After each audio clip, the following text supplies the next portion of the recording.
Alright, this is going to be a quick game, so I'm going to make it quick. Everyone is playing this tank right now. All the popular streamers, the best players on Twitch are playing this tank, the EBR 90, on the way to the EBR 105, and everyone is running this configuration. We are running the optics, vertical stabilizer, optics, vents and rammers without vertical stabilizers, and that's because the dispersion is 0.34 and 0.07 while moving, 0.07 while it's traversing, 0.04 while the turret is traversing. Very good stabilization. You don't need vertical stabilizers, and you are running the small gun. That's because you are going to fire full APCR with 223 penetration. If you are running the big gun, which is the top gun, the penetration on the standard shells are AP, and they are only 185 millimeters of penetration, and the premium shells are heat shells with 230 penetration. So which is why a lot of people are preferring this stock gun and firing full APCR instead. The standard shells are APCR as well, and the penetration is almost the same as the Top Gun penetration, which is 182 versus the 185 of the Top Gun standard shell penetration. The APCR, however, is 223 penetration. And I have rearranged the configuration of the shells here. The 1 key is actually the premium shells, and the 2 keys actually put the HE shells in there. I've got 10 HE shells in there. My advice is, I don't think you need anything more than 10 HE shells. They're not very effective even when you're shooting other light tanks. They are useful in occasion, but you're better off firing full APCR even on other light tanks. That's because you're guaranteed to do you're going to be guaranteed to do 240 damage at least, whereas you're going to, on the HE shells, you're kind of like rolling the dice, which is what I'm doing right here. I'm shooting a lot of HE shells on this, and you see sometimes I get these stupid low rolls which are not worth it. So that's what you got to deal with when you're firing HE shells. Sometimes you get the nice rolls, but basically I would recommend just shooting the full premium APCR shells.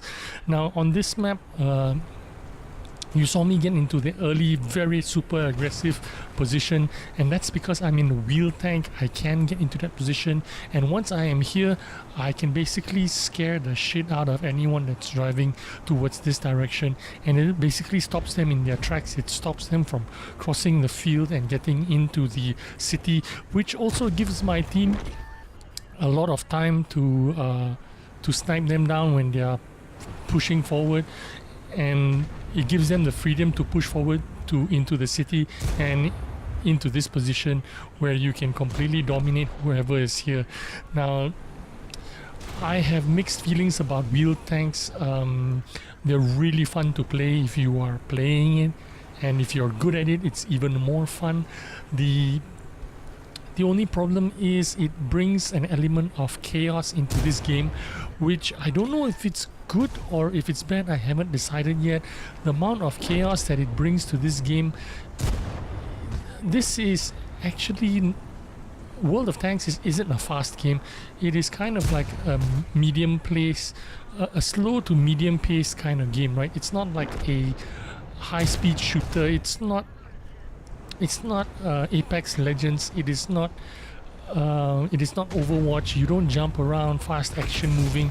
But with the EBRs and wheel tanks, they're bringing an element to a game, to the game, which is not been seen in World of Tanks. It is making people turn their turrets a lot faster. It's forcing people to have more situational awareness. Keep an eye on the map, look around you, make sure you have the right shells to shoot when you're shooting wheel tanks, when you're make sure you have APCR shells, or else your slow velocity isn't going to hit these wheel tanks crossing in front of you. It adds a new dimension to the game. You know, when you are trying to shoot at wheel tanks crossing in front of you, it's almost impossible to hit them. You've got to shoot them when they're driving towards you or driving away from you. That way your chances of hitting them will be a lot easier, because they are not moving. You don't need to track them so much left to right or right to left. You got to learn all these new things as if this game isn't already so challenging that you have so many things to learn. You need to learn about angles, you need to learn about maps, you need to learn about shells, you need to learn about shell velocity, you need to learn about modules, you need to learn about crew training, crew skills, crew perks. There's so many things you need to learn, and I don't know if learning how to deal with wheel tanks is something that a lot of people enjoy dealing with. Now, I don't have a problem with it. I enjoy playing this tank. This tank is actually really fun. If you're really good at it, it's even more fun for you. And that was a quick game, just over 5-6 minutes, and it's done. Ace tanker for me. I don't know how you feel about these tanks, but listen to my configuration as I was telling you about it. Make sure you are running the small gun, full APCR shells. It doesn't matter whether you are running improved equipment or standard equipment. It's negligible, to be honest with you. It doesn't really matter, but just remember to run a small gun, full APCR shells, and you're gonna be fine. Thanks for watching thanks for watching this video and making it right to the end. Smash that like button and give it a like, and thanks for your support. I'll see you on the next video. Bye bye.